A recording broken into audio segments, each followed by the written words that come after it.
RCF.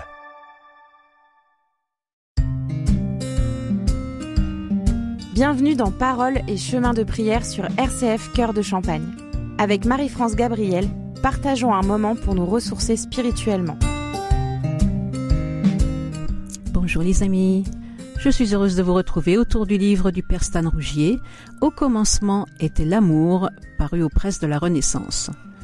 Nous poursuivons aujourd'hui notre chapitre intitulé « Silence de Dieu » ou « Surdité des hommes ».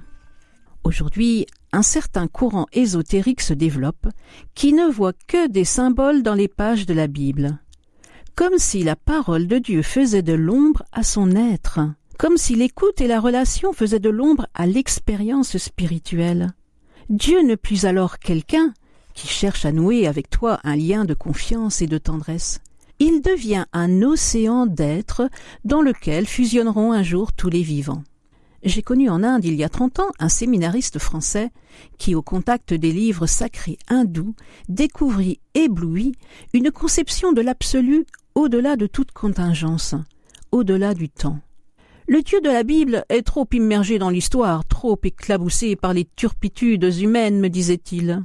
C'était au cours d'un pèlerinage au dieu Shiva, représenté par un sexe de glace dans les Himalayas. Il voulait prendre un raccourci pour aller à Dieu. L'ascétisme le plus radical, la pauvreté et la solitude les plus totales. La recherche, toutes affaires cessantes, de l'harmonie intérieure et de la sérénité. Aujourd'hui, Marc a disparu. Je ne dirais pas corps et biens, il ne possédait plus rien. Le message de l'Inde propose plusieurs chemins pour aller vers l'ultime. En voici un qui n'est pas loin de l'Évangile. Il était une fois un brahmane qui était très pieux. Il partait au temple tous les matins avec son panier d'offrandes. Un jour, il dit dans sa prière « Seigneur, je viens te rendre visite chaque jour. Et toi, si tu venais dans ma maison ?» Le brahmane entendit clairement dans son cœur « Demain, je viens chez toi. » Quelle joie pour lui, son cœur était en fête. Il chantait « Dieu va me rendre visite ». Il lava sa maison à grande eau, confectionna des guirlandes de feuilles de manguier, traça sur le sol des dessins de poudre de couleurs et prépara des gâteaux et des corbeilles de fruits. L'heure de l'office matinal arriva. Un gamin crasseux s'approcha et quémanda une galette. Furieux de son audace, le brahmane lui cria « Va-tu filer, moucheron ? Ces galettes sont à Dieu. » La matinée s'écoula. « Dieu viendra après le culte de midi, » pensa le brahmane un peu dépité. Un paria mendiant arriva qui demanda à boire. Le brahmane se mit en colère. « Tout ici est préparé pour la divinité, va-t'en !» Et vite, il nettoya le sol souillé par le passage du paria. Le soir tomba. Le brahmane était triste.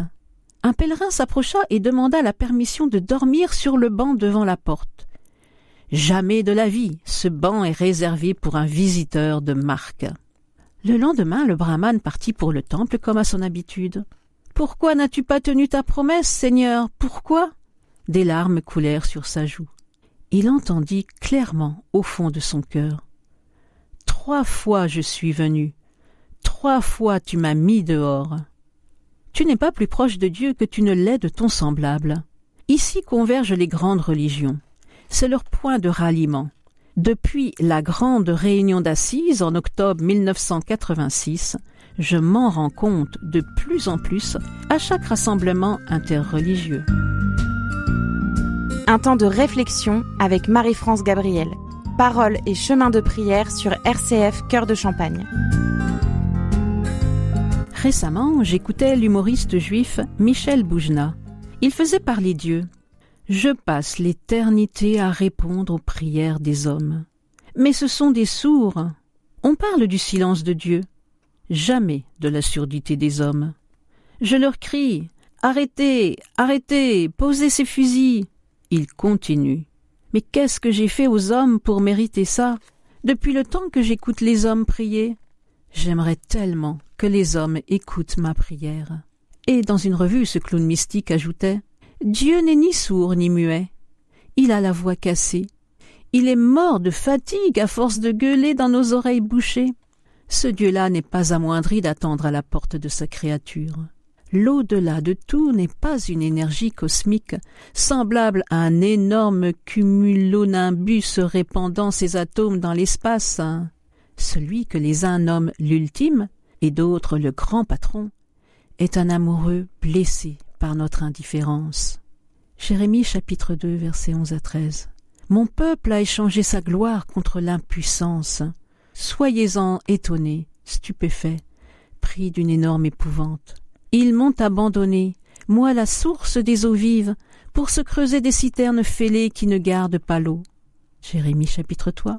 Et moi qui m'étais dit que je te mettrais au rang de fils, j'avais pensé, tu m'appelleras mon père, et tu ne te sépareras pas de moi. Jésus, lors de son premier discours à Capharnaüm, cite un verset du prophète Isaïe. Il m'a envoyé réconforter les humiliés, leur donner un diadème au lieu de cendre, le parfum de la joie à la place du deuil, la parure de louange au lieu du désespoir. Isaïe, chapitre 61, verset 3. Est-ce là le Dieu poussiéreux et triste que rejette avec un entêtement de forcené l'athée le plus célèbre, Frédéric Nietzsche? Pour lui, le slogan des prêtres est « Rendons l'homme malheureux ». Pour lui, l'Église n'a qu'une seule ambition, faire souffrir les croyants. Il disait « La notion chrétienne de Dieu, Dieu comme araignée, Dieu dégénéré jusqu'à en être en contradiction avec la vie, au lieu d'en être la glorification et l'éternelle affirmation. Déclarer la guerre au nom de Dieu à la vie, à la nature, à la volonté de vivre, disait-il.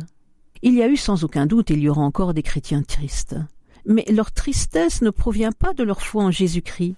La tristesse leur vient d'avoir été bernée par une caricature. Le Dieu masochiste, rêvant de répandre partout son goût morbide de la souffrance, ne se trouve pas dans les évangiles. Le mot évangile veut dire « bonne nouvelle ». Jésus parle des béatitudes. Il chante le bonheur d'aimer, la jubilation d'être tellement aimé. Le Père et moi, nous sommes un. Comme il m'a aimé, je vous ai aimé. Je suis venu vous apporter la plénitude de ma joie. D'où vient le malentendu tragique entre celui qui est la source éternelle de toute vie et sa créature bien-aimée? Qui protestera contre ce faux? N'y a-t-il pas chez les athées une indignation qui pourrait purifier notre regard? Est-il tellement difficile de réaliser comment Dieu s'y prend? De découvrir comment il travaille de toutes ses forces pour que nous puissions nous accomplir? Un moment de prière avec Marie-France Gabriel. Paroles et chemin de prière sur RCF Cœur de Champagne. Seigneur, donne-nous de t'entendre, ou plutôt de t'écouter, écouter ta parole et pas simplement t'entendre. En suivant ta parole, donne-nous la joie de servir et de servir nos frères. Avant de nous quitter, je vous propose d'écouter un chant du groupe Open intitulé « Entendez-moi ». Je n'ai pas les mots pour changer l'avenir, non pas les mots pour éviter le pire, seulement mes mains pour bâtir ou détruire. Je n'ai pas le nom de ceux qui font l'histoire, je n'ai gagné que de petites victoires sans prétention, sans marquer les mémoires. Un petit pas de plus, un petit peu d'espérance en plus, un feu de joie, le bien ne fait pas de bruit.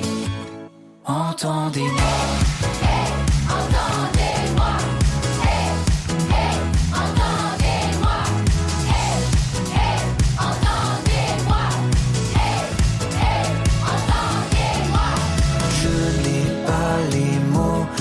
Tenir tes larmes, non pas les mots pour apaiser ton âme et pardonner, déposer les armes.